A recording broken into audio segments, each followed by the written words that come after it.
So for those of you who are thinking of making a roll cage or building a roll cage for a single cab truck, this is my main hoop. I bent this up this morning. Took me 3 tries to get it, but came out super nice. Tucks away, like literally can't fit a finger between this. So I'm gonna have to cut holes through the floor to weld my roof bars. But that's okay. I'd rather have a really tight fitting cage.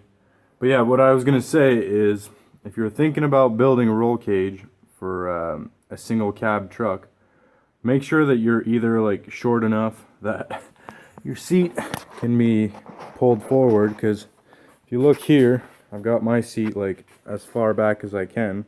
It doesn't stick out of the window or not, but like there's not much room like for me to put like a diagonal cross on this main hoop here. And yeah, the harness bar is gonna have to be like tucked back. So whatever you do, just think about that, because that's gonna save you a lot of problems. If whether you can start off your project with an extended cab truck, or just, I don't know, if you're short enough that you can figure that out before you start building a cage, that would be good for you, because I'm realizing now that it's not gonna be super easy to get this to fit.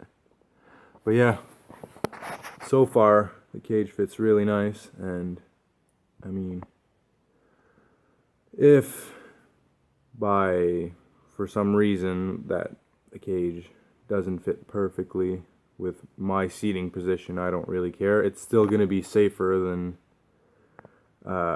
not having a roll cage. And I mean, a lot of people drift without roll cages, and a lot of people drift with roll cages that are so short that their head sticks out. And I mean, my head doesn't stick out from the roll cage even though I'm sitting far back where the main hoop is. So I'm not too worried about that. And I mean, I've tried to swing my head and I'll hit my head on the door frame before I hit the roll cage itself. And yeah, so not too worried about that. I wish I could put the main hoop a bit further back, but I guess that's gonna have to do. But yeah, if you see up here, it's super nice. So yeah, that's it. So for the tubing notch part of this cage build, basically I don't have a tubing notcher, and I don't really want to buy one because a lot of people are saying it's not really worth having, just because it's either shitty to use or not worth it. But basically what I did to get a pretty damn good fitting notch all around is I figured out what the angle for my diagonal bar for the main hoop was going to be at, and I got 39 degrees. So I set my protractor at 39.1, which is pretty fucking close if you ask me. And yeah, I just pretty much sort of eyeballed it and went at it with a grinder. Obviously it's not the fastest thing, but it's also not a $400 tube notcher, so I'm okay with taking my time and doing this way. And yeah, worked out pretty good. So that's my way of making ends meet. Ha ha ha, nice fucking pun. So when you're when you're cutting out your tube notches, a good little tip, like say this piece of tubing's a little bit too long, and if you want to just like trim it up so that it's going to end up fitting nicer, like right now it's not parallel with the other one. If you want to just trim it a little bit, like little at a time, to make sure you don't overcut, a little trick that I found is you just take either a Sharpie, or I took a paint marker, and just trace the line all the way around my notch. That way I know once I don't see the line anymore as I'm grinding away, that's when to stop. I mean, it's a pretty simple trick, works really good. So yeah.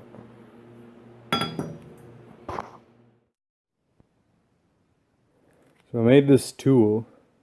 It's not really a tool, but anyways, when you're grinding away doing your notches for the tubing, most of the times it's not going to come out like really all that great with a grinder.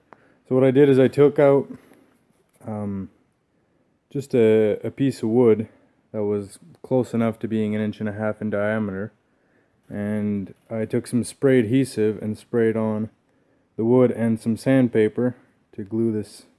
It's pretty rough sandpaper. It's like 30 grit sandpaper or something like that, and then you just use it kind of like a file to get it back to a nice round radius for your notches, and it's working pretty good.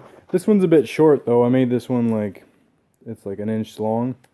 I made the paper a bit longer, but if I was to do this again, I'd probably use like at least like a 4-inch long piece of wood, and it would do a really good tool.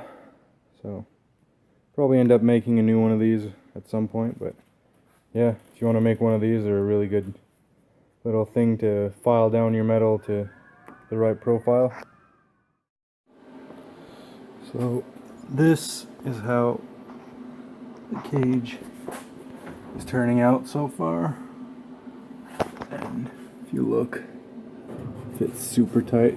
Can't fit my fingers, but there's still a gap, so you won't hear any rubbing metal to metal. All the notches fit super well because I took fucking forever to make them. I'll show you guys from the front through the non-existing windshield. I think it looks super fucking sick. My diagonal's not really in the corner where I would have liked it to be, but I mean my head's gonna be there, so fuck it. It's still gonna be way safer than not having a roll cage, and I think it looks super fucking cool. So yeah, and also it doesn't go all the way down to the corner of the floor, but I don't really give a shit because I'm gonna have to drill holes to drop this cage down and weld all the way around for the roof bars once those are going to be bent up. And if I weld it all the way at the bottom of the corner, this diagonal bar, well then I'm not going to be able to drop it through the floor. And I didn't want to make whatever you call them, like boxes to lift up the cage, because I mean I don't see the difference in having a box that raises your cage up or having your diagonal coming up this high.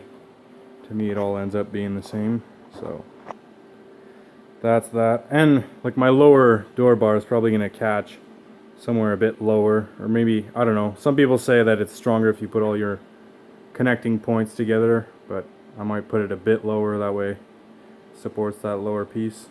I don't know, we'll see. We'll see how it goes. But that's today's update. This just to give you guys kind of like an idea of how long it took me to do this. Bending up the main hoop didn't take very long.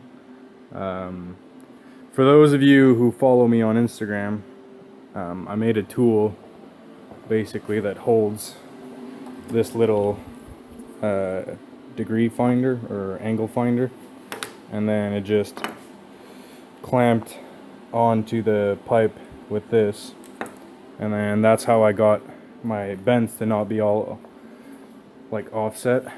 So the main hoop is nice and straight. I mean, it's not perfect. It's got, like, if you lay it on a flat table, it's got maybe a quarter of an inch of gap, but I mean that doesn't really matter. So yeah, that's the roll cage, and or the main hoop, beginning of the roll cage. I think it looks fucking sick. So yeah.